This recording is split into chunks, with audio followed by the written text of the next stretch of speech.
Yes, nongeye kubasuhuza mwese abakunzi ba filime Inzira y'umusaraba. Ndabashuje cyane aho muherereye hose, mukomeje kugubwa neza, mugira amahoro ya Nyagasani kabisa.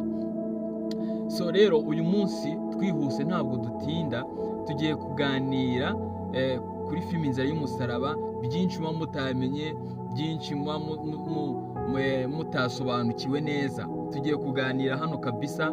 Niba utarakora subscribe uri uwa mbere ukaba ufunguye ino video, kora subscribe aho hasi kandi na all notification kugira ngo video yose tuzadushyiraho uzajye tuyibona mu ba mbere kabisa, 5 kuri 5. So twihuse rero tugeze kuri episode ubu ngubu ya 99 niyo igomba gusohoka today.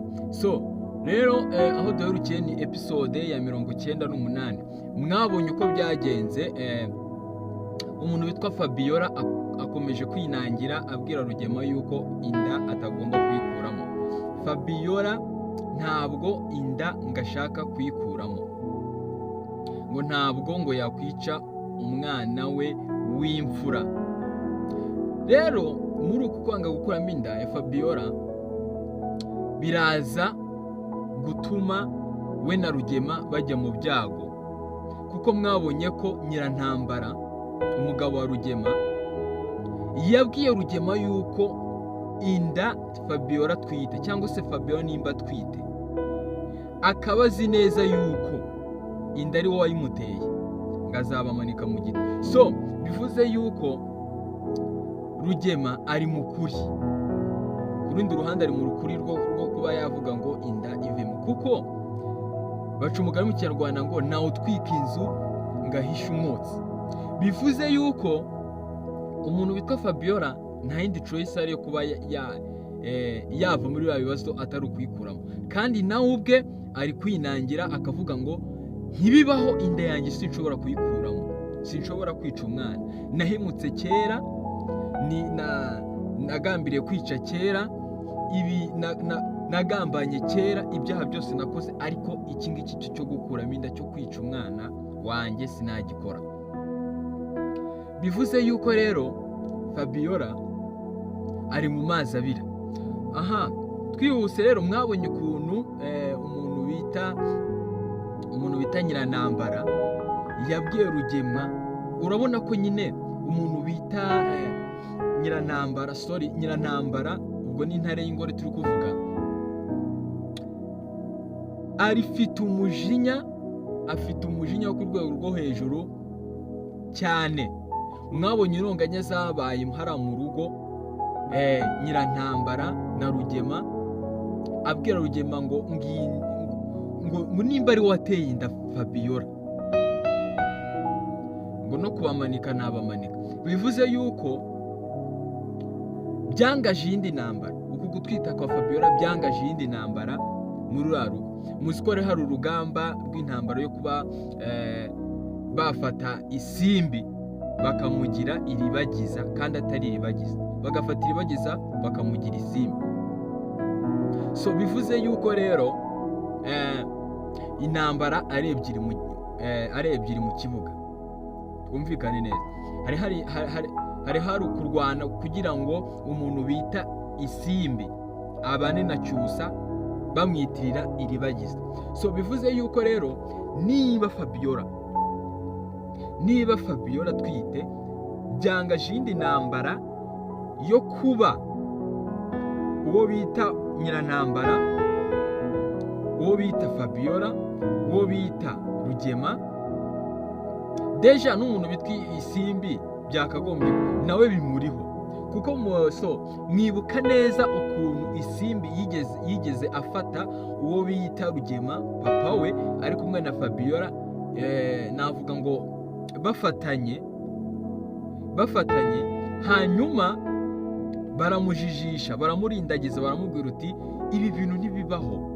Nje ntabwo ubwo ni Fabiola wabibwiraga isimbi, ntibibaho ko ntashobora kuba nakundana na papa wawe, cyangwa se hari ikintu cyaba hagati yanjye na papa wawe. Simbi rero kubera ko abayeho kuba nyine ari nk'akantu kameze gutya, we icyo ashaka yishakira cyusa, kumugeza kuri cyusa gusa, nta bindi. nyine uwo bita Fabiola yaramufashe aramujijisha mucisha ryo hino kugira ngo atamenya yuko hari ibyishimo. Gusa izi ntonganya zikomeje na Isimba akabyumva, buriya baravuga ngo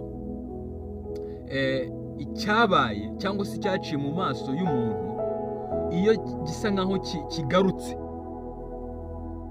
kitakimwibutsa ibindi ashobora ko yabonye akabihuza. So bivuze ngo izo ntonganya nizikomeza kuba hagati hariya muri uriya muryango kwa Rugema, Isimbi nawe akashobora kuba azumva, biraza kubyara ikintu gikomeye cyane, kuko Isimbi nawe leta yibuka ko yigeze abafata bakamujijisha, arahita bisobanukirwa neza.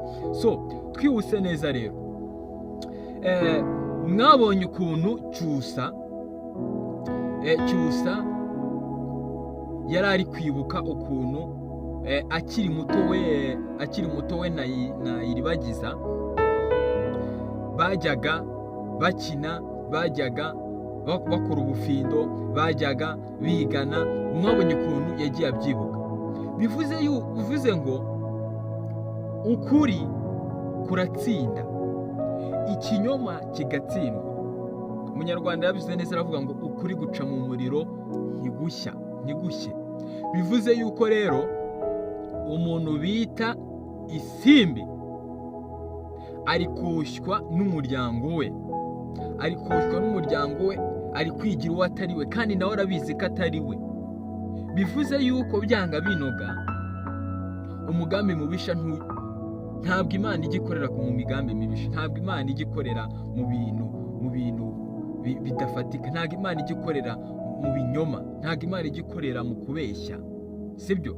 Imana igendera mu kuri, igendera mu mucyo. Bivuze yuko rero Isimbi nimba atari wo Iribagiza, ntashobora kuba Iribagiza, ntibinabaho. Niba Iribagiza ari Iribagiza ukuri kwe kuzahora gutsinda, kuzahora kumujya imbere, kumumurikira. So bivuze yuko byanga byanoga, barogora, bacura imigambi mibi, bahemukira Cyusa, bahemukira Iribagiza, dore ko uriya mwana yagowe, bagira ute bacura imigambi yose mibi. Cyusa n'uwa Iribagiza 100%. So bivuze yuko rero erega ni ibintu biba bigaragara. Niba umuntu arakugambanira, umuntu araguhemukiye, nta kosa mukore, ntaki. Umuntu akugira ishyamba, umuntu akugira ishyari ngo nukuri kumwe na mugenzi wawe. Bajya baca umugani mu Kinyarwanda ngo ishyari ni muri umuna w'umurozi, uvuga ngo ishyari ribanjiriza kuroga. Mwabonye rero ukuntu byagenze Fabiola aroga Cyusa. Izo ni episode atamuze ntabwo dushaka kongera kwisoma, gusa nyine nuko zifasha kugira ngo tugende twibukiranye. Mwabonye ukuntu yarose Cyusa sibye Imana yonyine yahabaye kugira ngo Cyusa arokoke buriya burozi, buriya no kugira n'umubyeyi ugira umwanya agafungukira akajya mu kirere agafata connection ye n'ijuru n'Imana. Bivuze yuko rero Imana ihabwa icyubahiro kuko rwose Cyusa. So bivuze yuko rero mbere yuko ugambana, mbere yuko ugira ishyari, mbere yuko ugira ute, tayari wabaye umurozi. Yes, ni ibintu bibaho cyane kandi ni philosophy yumvikana. Bivuze yuko rero uriya muryango nawe wabujije abandi amahoro kenshi, wabujije abandi amahoro kenshi, watesheje umutwe abandi amahoro kenshi. Ibi bintu nanjye ndabireba nkababara. Wabujije amahirwe abantu benshi. Abantu benshi tuvuga ni Iribagiza, ni Cyusa, watesheje umutwe, wagize akajagari kenshi mu muryango wo kwa Cyusa. Imana nayo ntabwo ari injiji, irareba ikavuga uti bimeze gutya. Bivuze ngo rero umuntu bita Fabiola, umuntu bita Rugema, umuntu witwa Inarengwa, umuntu witwa Simbi n'abandi bafatanyije kuba banoza umugambi wo kugira ngo bacangacanga amafuti wo kugira ngo umuntu bita Isimbi bamugiriye bageza kuri Cyusa. Aba bantu bose ingaruka zigiye kubazira, kandi zaziye kuri bamwe like Fabiola ari mu ntambara ikomeye cyane, kandi na Rugema nibimworoheye nawe, sibyo? Ari guterwa amagambo, ari gutotezwa n'umugore we Nyirantambara. Nyirantambara nawe ntiyorohewe, nawe urumva nimba yarari mumera bite, uriya muti kamarade barawugeza kuri iribagiza. Ese Fabiola we biragenda bite? Ese Rugema biragenda bite? Ese Nyirantambara biragenda bite? Ku rundi ruhande se Cyusa amerewe ate? Reka duhurire muri episode ya 99 turebe se byifashe bite. Murakoze cyane.